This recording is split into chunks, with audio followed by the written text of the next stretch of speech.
प्यारे विद्यार्थियों, इस क्वेश्चन विच असीं चर्चा करांगे कि भारती संघवाद विच किहड़ियां-किहड़ियां प्रवृत्तियां इस समय उभर रहीआं हन, उजागर हो रहीआं हन। केंद्र ਅਤੇ ਰਾਜਾਂ ਵਿਚਕਾਰ ਸੰਬੰਧ ਹਮੇਸ਼ਾ ਇੱਕੋ ਜਿਹੇ ਨਹੀਂ ਰਹਿੰਦੇ।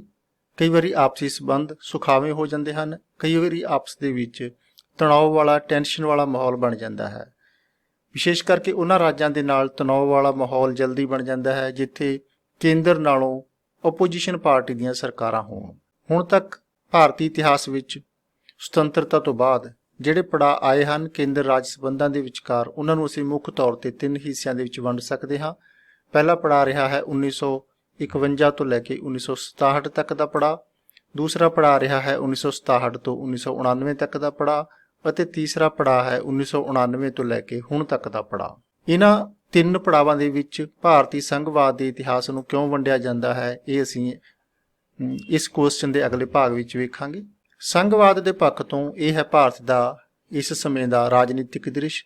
2022 ਦੇ ਵਿੱਚ ਜੇ ਭਾਰਤ ਦੇ ਇਸ ਰਾਜਨੀਤਿਕ ਨਕਸ਼ੇ ਨੂੰ ਵੇਖੀਏ ਤਾਂ ਅਸੀਂ ਵੇਖਦੇ ਹਾਂ ਕਿ ਇਸ ਸਮੇਂ ਭਾਰਤ ਦੇ ਵਿੱਚ 28 ਰਾਜ ਹਨ ਅਤੇ 8 ਕੇਂਦਰੀ ਸ਼ਾਸਿਤ ਪ੍ਰਦੇਸ਼ ਹਨ।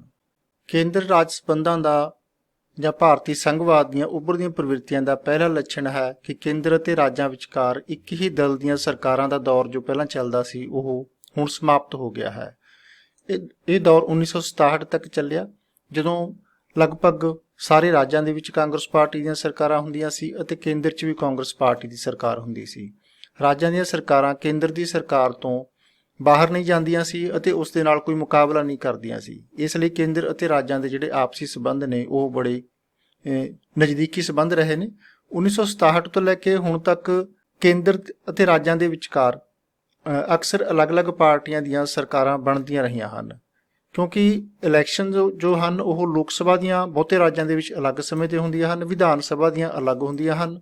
ਅਤੇ ਫਿਰ ਜਦੋਂ ਵਿਧਾਨ ਸਭਾ ਦੀਆਂ ਇਲੈਕਸ਼ਨਸ ਹੁੰਦੀਆਂ ਹਨ, ਜਿਹੜੀ ਪਾਰਟੀ ਦੀ ਕਿਸੇ ਰਾਜ ਦੇ ਵਿੱਚ ਸਰਕਾਰ ਬਣਦੀ ਹੈ, ਉਸ ਤੋਂ ਬਾਅਦ ਲੋਕ ਸਭਾ ਦੀਆਂ ਇਲੈਕਸ਼ਨਸ ਹੁੰਦੀਆਂ ਹਨ, ਤਾਂ ਅਕਸਰ ਉਹ ਲੋਕ ਆਪਣੀ ਰਾਜ ਦੀ ਸਰਕਾਰ ਦੇ ਵਿਰੁੱਧ ਵੋਟ ਪਾਉਂਦੇ ਹਨ, ਜਿਸ ਨੂੰ ਸ਼ਾਸਕ ਦਲ ਦੇ ਵਿਰੁੱਧ ਵੋਟ ਪਾਉਣ ਦੀ ਪ੍ਰਵਿਰਤੀ ਜਾਂ ਐਂਟੀ ਇਨਕੰਬੈਂਸੀ ਕਿਹਾ ਜਾਂਦਾ ਹੈ। ਇਸ ਲਈ ਕੇਂਦਰ ਦੇ ਵਿੱਚ ਫਿਰ ਹੋਰ ਪਾਰਟੀ ਦੀ ਸਰਕਾਰ ਬਣ ਜਾਂਦੀ ਹੈ। ਇਹ ਭਾਰਤ ਦਾ ਜੋ ਮਤਦਾਨ ਵਿਵਹਾਰ ਹੈ, ਐਂਟੀ ਇਨਕੰਬੈਂਸੀ, ਇਹ ਮਤਦਾਨ ਵਿਹਾਰ ਦਾ ਇੱਕ ਮਹੱਤਵਪੂਰਨ ਲੱਛਣ ਹੈ ਭਾਰਤ ਵਿੱਚ। ਇਸ ਲਈ ਮੌਜੂਦਾ ਸਮੇਂ ਦੇ ਵਿੱਚ ਵੀ ਕੇਂਦਰ ਅਤੇ ਰਾਜਾਂ ਦੇ ਵਿਚਕਾਰ ਇੱਕੋ ਪਾਰਟੀ ਦੀਆਂ ਸਰਕਾਰਾਂ ਦਾ ਹੋਂਦ ਵਿੱਚ ਆਉਣਾ ਉਹ ਸੰਭਵ ਨਹੀਂ ਜਾਪਦਾ। ਅੱਜ ਬੇਸ਼ੱਕ ਭਾਰਤ ਦੇ ਵਿੱਚ ਬੀਜੇਪੀ ਕੋਲ ਪੂਰਨ ਬਹੁਮਤ ਹੈ, ਭਾਰਤ ਦੇ ਵਿੱਚ ਭਾਰਤ ਪੱਧਰ 'ਤੇ ਇਸ ਦੀ ਸਰਕਾਰ ਹੈ, ਪਰੰਤੂ ਅੱਧੇ ਤੋਂ ਵੱਧ ਰਾਜਾਂ ਦੇ ਵਿੱਚ ਅੱਜ ਵੀ ਗੈਰ ਬੀਜੇਪੀ ਸਰਕਾਰਾਂ ਹਨ। ਜਿਹੜੀ ਇਸ ਤਰ੍ਹਾਂ ਦੀ ਸਥਿਤੀ ਹੈ ਉਹ ਅਕਸਰ ਕੇਂਦਰ ਅਤੇ ਰਾਜਾਂ ਦੇ ਵਿਚਕਾਰ ਸਹਿਯੋਗ ਦੀ ਸੰਭਾਵਨਾ ਨੂੰ ਘੱਟ ਕਰਦੀ ਹੈ ਅਤੇ ਰਾਜਾਂ ਅਤੇ ਕੇਂਦਰ ਦੇ ਵਿਚਕਾਰ ਤਣਾਅ ਦਾ ਮਾਹੌਲ ਬਣਦਾ ਹੈ। ਦੂਸਰੀ ਵਿਸ਼ੇਸ਼ਤਾ ਹੈ ਇਸ ਸਮੇਂ ਭਾਰਤੀ ਸੰਘਵਾਦ ਦੇ ਵਿੱਚ ਕਿ ਖੇਤਰੀ ਦਲਾਂ ਦੀ ਮਹੱਤਤਾ ਦੇ ਵਿੱਚ ਪਿਛਲੇ ਸਾਲਾਂ ਦੇ ਦੌਰਾਨ ਵਾਧਾ ਹੋਇਆ ਹੈ, ਕਿਉਂਕਿ ਭਾਰਤ ਦੇ ਜਿਹੜੇ ਰਾਸ਼ਟਰੀ ਪੱਧਰ ਦੇ ਰਾਜਨੀਤਿਕ ਦਲ ਨੇ, ਜਿਵੇਂ ਬੀਜੇਪੀ, ਕਮਿਊਨਿਸਟ ਪਾਰਟੀਆਂ, ਕਾਂਗਰਸ ਪਾਰਟੀ, ਇਹਨਾਂ ਦਾ ਜਨ ਆਧਾਰ ਇੰਨਾ ਮਜ਼ਬੂਤ ਨਹੀਂ ਹੈ ਕਿ ਉਹ ਆਪਣੇ ਬਲਬੂਤੇ 'ਤੇ ਸਰਕਾਰ ਬਣਾ ਸਕਣ। ਇਸ ਲਈ ਕੇਂਦਰ ਦੇ ਵਿੱਚ ਸਰਕਾਰ ਬਣਾਉਣ ਲਈ ਇਹਨਾਂ ਨੂੰ ਖੇਤਰੀ ਪਾਰਟੀਆਂ ਨਾਲ ਸਹਿਯੋਗ ਕਰਨਾ ਪੈਂਦਾ ਹੈ, ਗਠਬੰਧਨ ਕਰਨਾ ਪੈਂਦਾ ਹੈ। ਇਸ ਤਰ੍ਹਾਂ ਜਿਹੜੇ ਖੇਤਰੀ ਪਾਰਟੀਆਂ ਨੇ ਉਹਨਾਂ ਦੀ ਨੈਸ਼ਨਲ ਪੱਧਰ ਦੀ ਜਿਹੜੀ ਰਾਜਨੀਤੀ ਆ ਉਹਦੇ ਵਿੱਚ ਵੀ ਉਹਨਾਂ ਦੀ ਹਿੱਸੇਦਾਰੀ ਵੱਧ ਰਹੀ ਹੈ। ਇਸ ਗਠਬੰਧਨਮਈ ਰਾਜਨੀਤੀ ਕਰਕੇ ਖੇਤਰੀ ਦਲਾਂ ਨੂੰ ਕੇਂਦਰ ਸਰਕਾਰ ਦੇ ਵਿੱਚ ਵੀ ਭਾਗੀਦਾਰ ਬਣਨ ਦਾ ਮੌਕਾ ਮਿਲਦਾ ਹੈ। 2014 ਅਤੇ 2019 ਦੀਆਂ ਜੋ ਲੇਟੈਸਟ 2 ਇਲੈਕਸ਼ਨਸ ਹਨ ਲੋਕ ਸਭਾ ਦੀਆਂ, ਇਹਨਾਂ ਤੋਂ ਬਾਅਦ ਭਾਰਤੀ ਜਨਤਾ ਪਾਰਟੀ ਨੂੰ ਇਕੱਲੀ ਨੂੰ ਹੀ ਇੰਨੀਆਂ ਸੀਟਾਂ ਮਿਲ ਗਈਆਂ ਸੀ ਕਿ ਉਸ ਨੂੰ ਖੇਤਰੀ ਪਾਰਟੀਆਂ ਦੇ ਸਹਿਯੋਗ ਦੀ ਜ਼ਰੂਰਤ ਨਹੀਂ ਸੀ, ਪਰੰਤੂ ਫਿਰ ਵੀ ਬੀਜੇਪੀ ਨੇ ਫੈਸਲਾ ਕੀਤਾ ਕਿ ਆਪਣੇ ਜਿਹੜੇ ਚੋਣ ਗਠਬੰਧਨ ਦੇ ਭਾਈਵਾਲ ਨੇ ਉਹਨਾਂ ਨੂੰ ਨਾਲ ਲੈ ਕੇ ਚੱਲੇਗੀ। ਭਾਵ ਜਿਹੜੀਆਂ ਕੇਂਦਰ ਦੇ ਵਿੱਚ ਸਰਕਾਰਾਂ ਬਣੀਆਂ ਉਹ ਬੀਜੇਪੀ ਦੀਆਂ ਇਕੱਲੀ ਦੀਆਂ ਸਰਕਾਰਾਂ ਨਹੀਂ, ਉਹ ਨੈਸ਼ਨਲ ਡੈਮੋਕ੍ਰੈਟਿਕ ਅਲਾਇੰਸ ਦੇ ਨਾਂ 'ਤੇ ਸਰਕਾਰਾਂ ਬਣਾਈਆਂ ਗਈਆਂ ਨੇ 2014 'ਚ ਵੀ 2019 'ਚ ਵੀ। ਇਸ ਤਰ੍ਹਾਂ ਖੇਤਰੀ ਦਲਾਂ ਦੀ ਕੇਂਦਰ ਸਰਕਾਰ ਵਿੱਚ ਭਾਈਵਾਲੀ ਹੋਣ ਕਰਕੇ ਰਾਜਾਂ ਤੇ ਕੇਂਦਰ ਦੁਆਰਾ ਜੋ ਉਹ ਇੱਕ ਪ੍ਰਵਿਰਤੀ ਸੀ ਕਿ ਆਪਣੀ ਇੱਛਾ ਨੂੰ ਜਦੋਂ ਮਰਜ਼ੀ ਰਾਜਾਂ 'ਤੇ ਥੋਪ ਦਿਓ, ਉਸ 'ਤੇ ਕੁਛ ਰੋਕ ਲੱਗੀ ਹੈ। ਪਰੰਤੂ 2014 ਅਤੇ 19 ਤੋਂ ਬਾਅਦ ਜਿਹੜਾ ਕੇਂਦਰ ਦੇ ਵਿੱਚ ਸਰਕਾਰ ਦਾ ਗਠਨ ਹੋਇਆ ਹੈ ਉਸ ਦੇ ਵਿੱਚ ਜਿਹੜੀ ਇਕੱਲੀ ਬੀਜੇਪੀ ਪਾਰਟੀ ਆ ਉਸੇ ਕੋਲ ਇੰਨੀਆਂ ਸੀਟਾਂ ਹੋ ਜਾਂਦੀਆਂ ਸੀ ਕਿ ਉਸ ਨੂੰ ਖੇਤਰੀ ਦਲਾਂ ਦੇ ਸਹਿਯੋਗ ਦੀ ਸਹਾਰੇ ਦੀ ਜ਼ਰੂਰਤ ਨਹੀਂ ਸੀ।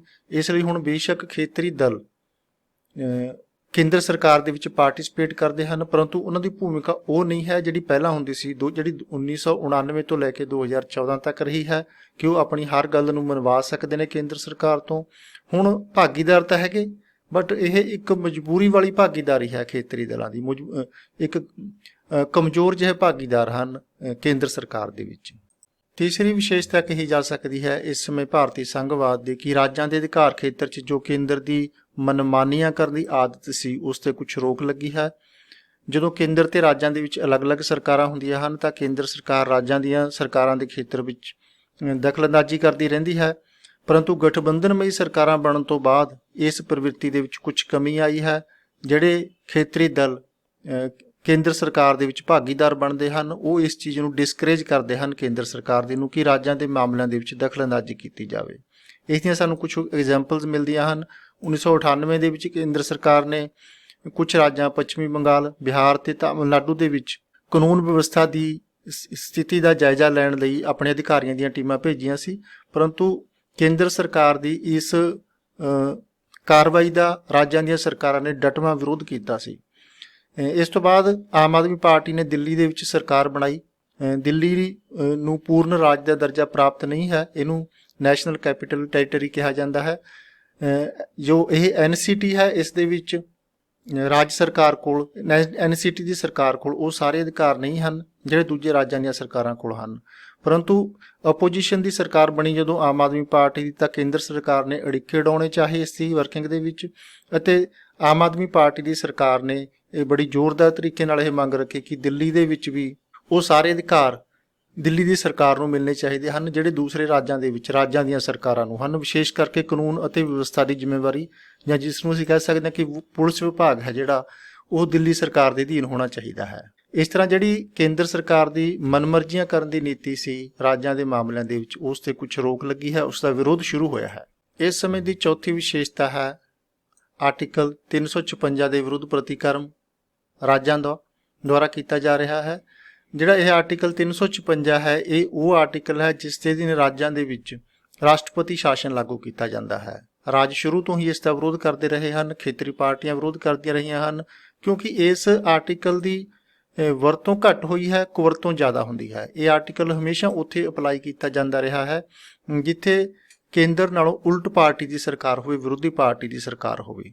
ਇਸ ਸਮੇਂ ਵੀ ਖੇਤਰੀ ਦਲ ਨੇ ਜਿਹੜੇ ਉਹ ਇਸ ਦਾ ਕਾਫੀ ਵਿਰੋਧ ਕਰ ਰਹੇ ਹਨ, ਅਤੇ ਕਈ ਦਲ ਤਾਂ ਆਪਣੇ ਪ੍ਰੋਗਰਾਮ ਦੇ ਵਿੱਚ ਇਹ ਵੀ ਸ਼ਾਮਲ ਕਰਦੇ ਹਨ ਕਿ ਇਸ ਆਰਟੀਕਲ ਨੂੰ ਸੰਵਿਧਾਨ ਦੇ ਵਿੱਚੋਂ ਖਤਮ ਹੀ ਕਰ ਦੇਣਾ ਚਾਹੀਦਾ ਹੈ। ਇਸ ਸਮੇਂ ਪੰਜਵੀਂ ਪ੍ਰਵਿਰਤੀ ਹੈ ਕਿ ਰਾਜ ਆਪਣੇ ਲਈ ਵਧੇਰੇ ਵਿੱਤੀ ਸੋਮਿਆਂ ਦੀ ਮੰਗ ਕਰ ਰਹੇ ਹਨ, ਕਿਉਂਕਿ ਰਾਜਾਂ ਨੂੰ ਜੋ ਆਰਥਿਕ ਸੋਮੇ, ਆਮਦਨ ਦੇ ਸੋਮੇ ਵੰਡ ਕੇ ਦਿੱਤੇ ਹਨ ਸੰਵਿਧਾਨ ਨੇ, ਉਹ ਰਾਜਾਂ ਦੀਆਂ ਲੋੜਾਂ ਤੋਂ ਬਹੁਤ ਘੱਟ ਹਨ। ਰਾਜਾਂ ਨੂੰ ਆਪਣੇ ਵਿਕਾਸ ਕਾਰਜਾਂ ਲਈ, ਇੱਥੋਂ ਤੱਕ ਕਿ ਆਪਣੇ ਜ਼ਰੂਰੀ ਕਾਰਜਾਂ ਲਈ ਵੀ, ਜ਼ਰੂਰੀ ਜ਼ਿੰਮੇਵਾਰੀਆਂ ਲਈ ਵੀ, ਫਾਈਨਾਂਸ ਦੀਆਂ ਜ਼ਰੂਰਤਾਂ ਲਈ ਕੇਂਦਰ ਤੇ ਨਿਰਭਰ ਕਰਨਾ ਪੈਂਦਾ ਹੈ, ਕੇਂਦਰ ਦੀਆਂ ਗ੍ਰਾਂਟਾਂ ਤੇ ਨਿਰਭਰ ਕਰਨਾ ਪੈਂਦਾ ਹੈ।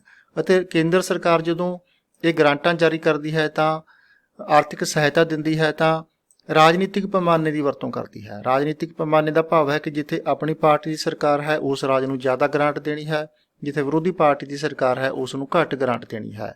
ਇਹ ਇੱਕ ਤਰ੍ਹਾਂ ਦਾ ਰਾਜਾਂ ਨਾਲ ਵਿਤਕਰਾ ਹੈ ਜਿੱਥੇ ਵਿਰੋਧੀ ਪਾਰਟੀ ਦੀਆਂ ਸਰਕਾਰਾਂ ਹੋਣ। ਤੇ ਕਈ ਰਾਜਾਂ ਦੁਆਰਾ ਮੰਗ ਕੀਤੀ ਜਾ ਰਹੀ ਹੈ ਕਿ ਕੇਂਦਰ ਦੁਆਰਾ ਜੋ ਰਾਜਾਂ ਨੂੰ ਗ੍ਰਾਂਟਾਂ ਦਿੱਤੀਆਂ ਜਾਂਦੀਆਂ ਹਨ ਉਹਨਾਂ ਨੂੰ ਕਾਨੂੰਨ ਦੁਆਰਾ ਨਿਸ਼ਚਿਤ ਕੀਤੇ ਜਾਣਾ ਚਾਹੀਦਾ ਹੈ। ਉਹ ਸੈਂਟਰ ਸਰਕਾਰ ਦੇ ਡਿਸਕ੍ਰਿਸ਼ਨਰੀ ਅਧਿਕਾਰ ਖੇਤਰ ਦੇ ਵਿੱਚ ਇਹ ਨਹੀਂ ਹੋਣੀਆਂ ਚਾਹੀਦੀਆਂ ਕਿ ਕਿਸ ਨੂੰ ਕਿੰਨੀ ਗ੍ਰਾਂਟ ਦੇਣੀ ਹੈ, ਕਿਸ ਨੂੰ ਨਹੀਂ ਦੇਣੀ। ਅਤੇ ਖੇਤਰੀ ਦਲਾਂ ਦਾ ਵਿਚਾਰ ਹੈ ਕਿ ਸਾਰੇ ਹੀ ਜਿਹੜੇ ਕੇਂਦਰੀਕਰਨ ਨੇ, ਸੈਂਟਰਲ ਜੋ ਟੈਕਸਿਸ ਹਨ ਅਤੇ ਟੈਕਸਿਸ ਦੇ ਉੱਪਰ ਜੋ ਸਰਚਾਰਜ ਲੱਗਦੇ ਹਨ, ਉਹਨਾਂ ਦੀ ਰਾਜਾਂ ਤੇ ਕੇਂਦਰ ਦੇ ਵਿਚਕਾਰ ਵੰਡ ਹੋਣੀ ਚਾਹੀਦੀ ਹੈ।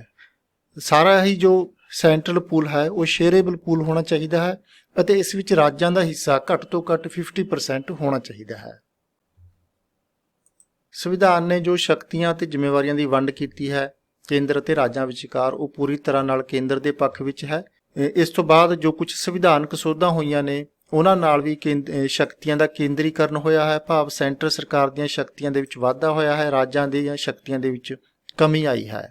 ਤੇ ਕਈ ਰਾਜਾਂ ਦੇ ਵਿੱਚ ਇਸ ਰੁਝਾਨ ਪ੍ਰਤੀ, ਇਸ ਪ੍ਰਕਿਰਿਆ ਪ੍ਰਤੀ ਜ਼ੋਰਦਾਰ ਪ੍ਰਤੀਕਿਰਿਆ ਹੋਈ ਹੈ ਤੇ ਕਈ ਰਾਜਨੀਤਿਕ ਦਲ ਮੰਗ ਕਰ ਰਹੇ ਨੇ ਕਿ ਭਾਰਤ ਦੇ ਵਿੱਚ ਅਸਲੀ ਸੰਘੀ ਪ੍ਰਣਾਲੀ ਦੀ ਵਿਵਸਥਾ ਕੀਤੀ ਜਾਣੀ ਚਾਹੀਦੀ ਹੈ। ਇਹ ਜੋ ਸੰਘੀ ਪ੍ਰਣਾਲੀ, ਜੋ ਮੌਜੂਦਾ ਸੰਘੀ ਪ੍ਰਣਾਲੀ ਹੈ ਕਿ ਸਾਰੀਆਂ ਸ਼ਕਤੀਆਂ ਕੇਂਦਰ ਸਰਕਾਰ ਕੋਲ ਹਨ, ਉਹ ਅਸਲ ਸੰਘੀ ਪ੍ਰਣਾਲੀ ਨਹੀਂ ਹੈ। ਜੋ ਰਾਜਾਂ ਦੀਆਂ ਸਰਕਾਰਾਂ ਨੇ ਉਹ ਵੱਡੀਆਂ ਮਿਊਨਿਸਪੈਲਿਟੀਆਂ ਤੋਂ ਵੱਧ ਕੇ ਕੁਝ ਨਹੀਂ ਹਨ, ਕਿਉਂਕਿ ਬਹੁਤੇ ਅਧਿਕਾਰ ਬਹੁਤੀਆਂ ਸ਼ਕਤੀਆਂ ਨੇ ਜੋ ਸੈਂਟਰ ਨੇ ਆਪਣੇ ਕੋਲ ਰੱਖੀਆਂ ਹਨ।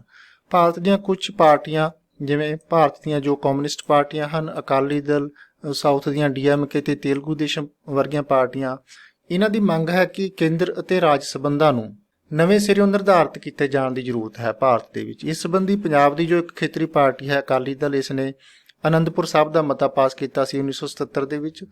ਇਸ ਮਤੇ ਦੇ ਵਿੱਚ ਅਕਾਲੀ ਦਲ ਨੇ ਕਿਹਾ ਸੀ ਕਿ ਕੇਂਦਰ ਕੋਲ ਸਿਰਫ 4 ਸਬਜੈਕਟ ਹੋਣੇ ਚਾਹੀਦੇ ਹਨ ਸ਼ਾਸਨ ਪ੍ਰਬੰਧ ਚਲਾਉਣ ਦੇ: ਸੁਰੱਖਿਆ, ਵਿਦੇਸ਼ੀ ਸੰਬੰਧ, ਕਰੰਸੀ ਅਤੇ ਕਮਿਊਨੀਕੇਸ਼ਨ ਦੇ ਸਾਧਨ।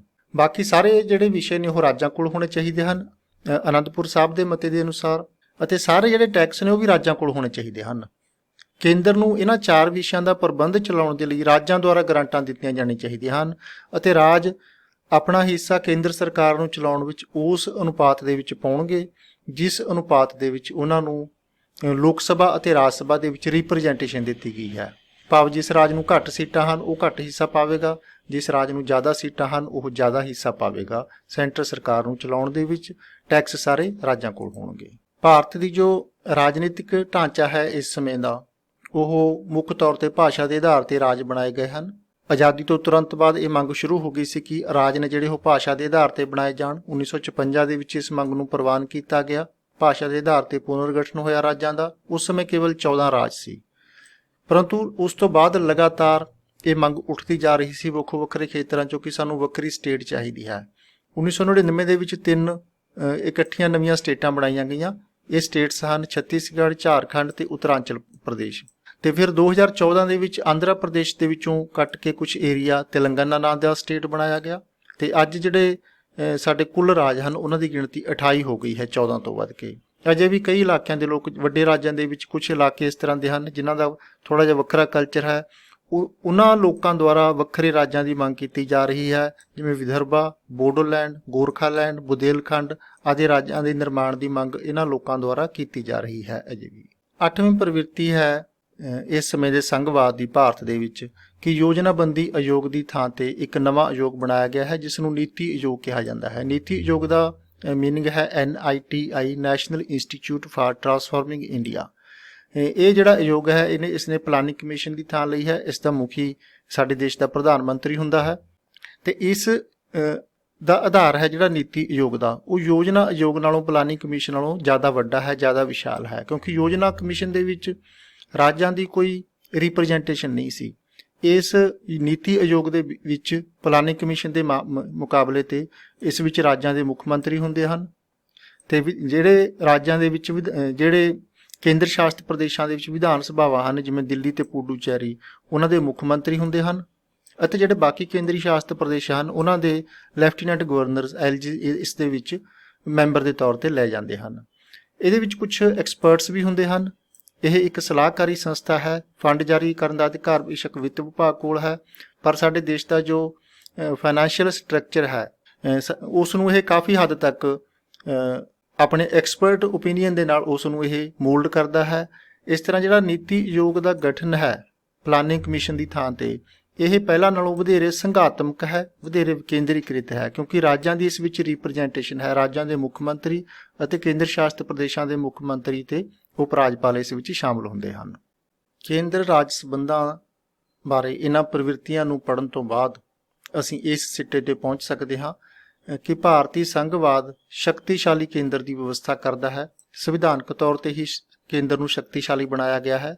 ਇਸ ਤੋਂ ਬਾਅਦ ਕੁਝ ਸੰਵਿਧਾਨਕ ਸੋਧਾਂ ਇਸ ਤਰ੍ਹਾਂ ਦੀਆਂ ਹੋਈਆਂ ਹਨ ਜਿਨ੍ਹਾਂ ਨਾਲ ਰਾਜਾਂ ਦੀਆਂ ਸ਼ਕਤੀਆਂ ਦੇ ਵਿੱਚ ਕਮੀ ਆਈ ਹੈ, ਖੋਰਾ ਲੱਗਿਆ ਹੈ, ਕੇਂਦਰ ਦੀਆਂ ਸ਼ਕਤੀਆਂ ਦੇ ਵਿੱਚ ਵਾਧਾ ਹੋਇਆ ਹੈ। ਪਰੰਤੂ 1999 ਤੋਂ ਬਾਅਦ ਜਦੋਂ ਤੋਂ ਕੇਂਦਰ ਦੇ ਵਿੱਚ ਕਾਂਗਰਸ ਦੀ ਡੋਮੀਨੈਂਸ ਖਤਮ ਹੋਈ ਹੈ, ਕੇਂਦਰ ਦੇ ਵਿੱਚ ਗਠਬੰਧਨ ਦੀਆਂ ਸਰਕਾਰਾਂ, ਮਿਲੀਆਂ ਜੁਲੀਆਂ ਸਰਕਾਰਾਂ ਬਣਨ ਲੱਗੀਆਂ ਹਨ, ਉਸ ਤੋਂ ਬਾਅਦ ਖੇਤਰੀ ਦਲਾਂ ਦੀ ਸ਼ਮੂਲੀਅਤ ਸ਼ੁਰੂ ਹੋਈ ਹੈ ਸੈਂਟਰ ਸਰਕਾਰ ਦੇ ਵਿੱਚ। ਇਸ ਤੋਂ ਬਾਅਦ ਜਿਹੜੀ ਕੇਂਦਰੀਕਰਨ ਦੀ ਪ੍ਰਵਿਰਤੀ ਸੀ ਇਹਦੇ ਵਿੱਚ ਕੁਝ ਕਮੀ ਆਈ ਹੈ। 2014 ਤੇ 2019 ਦੇ ਵਿੱਚ ਰਾਜਨੀਤਿਕ ਦ੍ਰਿਸ਼ ਭਾਰਤ ਦਾ ਫਿਰ ਬਦਲਿਆ ਹੈ, ਜਦੋਂ ਇੱਕੋ ਹੀ ਪਾਰਟੀ ਨੇ, BJP ਨੇ ਇੰਨੀਆਂ ਸੀਟਾਂ ਪ੍ਰਾਪਤ ਕੀਤੀਆਂ ਹਨ ਕਿ ਉਹ ਇਕੱਲੇ ਆਪਣੇ ਬਲਬੂਤੇ ਤੇ ਸਰਕਾਰ ਬਣਾ ਸਕਦੀ ਹੈ, ਅਤੇ ਇਹ ਪਾਰਟੀ ਵੀ ਫੈਡਰਲਿਜ਼ਮ ਦੇ ਸੰਬੰਧ ਦੇ ਵਿੱਚ ਕਾਂਗਰਸ ਦੇ ਵਾਂਗ ਹੀ ਹੈ। ਇਹ ਵੀ ਸ਼ਕਤੀਸ਼ਾਲੀ ਕੇਂਦਰ ਦੀ ਸਮਰਥਕ ਹੈ, ਰਾਜਾਂ ਨੂੰ ਬਹੁਤੇ ਅਧਿਕਾਰ ਦੇਣ ਦੇ ਪੱਖ ਵਿੱਚ ਨਹੀਂ ਹੈ। ਪਰੰਤੂ ਅਜੇ ਤੱਕ ਉਸ ਤਰ੍ਹਾਂ ਦਾ ਡੋਮੀਨੈਂਸ ਦੀ ਪ੍ਰਵਿਰਤੀ ਨਹੀਂ ਦਿਖਾਈ ਬੀਜੇਪੀ ਨੇ, ਜਿਸ ਤਰ੍ਹਾਂ ਦੀ ਆਪਣੇ ਚੰਗੇ ਦਿਨਾਂ ਦੇ ਵਿੱਚ ਕਾਂਗਰਸ ਨੇ ਦਿਖਾਈ ਸੀ। ਤੇ ਇਹ ਆਉਣ ਵਾਲਾ ਸਮਾਂ ਹੀ ਦੱਸੇਗਾ ਕਿ ਜਿਹੜੀ ਭਾਰਤੀ ਜਨਤਾ ਪਾਰਟੀ ਹੈ ਇਹ ਕੇਂਦਰ ਰਾਜ ਸੰਬੰਧਾਂ ਨੂੰ ਕਿਸ ਤਰ੍ਹਾਂ ਰੈਗੂਲੇਟ ਕਰਦੀ ਹੈ। ਆਪਣੇ ਜਿਹੜਾ ਪੁਰਾਣੀ ਕਾਂਗਰਸ ਪਾਰਟੀ ਸੀ, ਜਦੋਂ ਕਾਂਗਰਸ ਦੀ ਪੂਰੀ ਮੈਜੋਰਟੀ ਹੁੰਦੀ ਸੀ ਕੇਂਦਰ ਸਰਕਾਰ ਦੇ ਵਿੱਚ, ਅੱਧਿਆਂ ਤੋਂ ਵੱਧ ਰਾਜਾਂ ਦੇ ਵਿੱਚ ਉਸ ਦੀਆਂ ਸਰਕਾਰਾਂ ਹੁੰਦੀਆਂ ਸੀ, ਆਪਣੀ ਮਨਮਰਜ਼ੀ ਦੀਆਂ ਸੰਵਿਧਾਨਕ ਸੋਧਾਂ ਨੂੰ ਆਰਾਮ ਨਾਲ ਕੈਰੀ ਕਰ ਲੈਂਦੀ ਸੀ, ਕਿ ਇਹ ਕੇਂਦਰ ਵਾਂਗ ਹੀ ਰਾਜਾਂ ਦੇ ਅਧਿਕਾਰਾਂ ਨੂੰ ਘੱਟ ਕਰਨ ਦੀ ਕੋਸ਼ਿਸ਼ ਕਰੇਗੀ, ਡੋਮੀਨੈਂਸ ਵਾਲਾ ਰਵੱਈਆ ਅਪਣਾਏਗੀ, ਜਾਂ ਇੱਕ ਕੋਆਪਰੇਟਿਵ ਫੈਡਰਲਿਜ਼ਮ ਵਾਲਾ ਰਵੱਈਆ ਅਪਣਾਏਗੀ। ਇਹ ਤਾਂ ਆਉਣ ਵਾਲਾ ਸਮਾਂ ਹੀ ਦੱਸੇਗਾ। ਬਹੁਤ ਬਹੁਤ ਧੰਨਵਾਦ। Good luck.